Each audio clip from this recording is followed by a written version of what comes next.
to kowane malami ne to ka san mutane da yawa ni ba mu bin addini to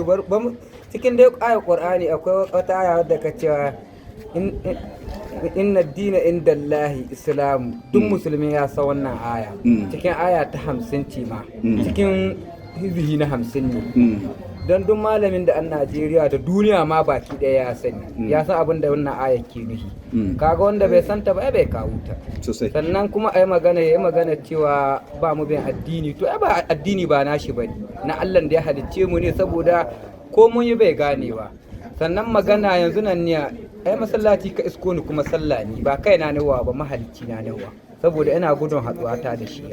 kuma biyan bukata da Bello ya buke bukata in yi mai yazo ya ce na zauna da ni kurkuku ƙarya yake haɗin ma malami ne na gaskiya to ko bai taɓa wa kowa ƙarya ba ne sai Allah ya isa man saboda ya yi mani ƙarya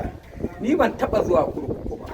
duk jami'in tsaron Najeriya tun da nake duniya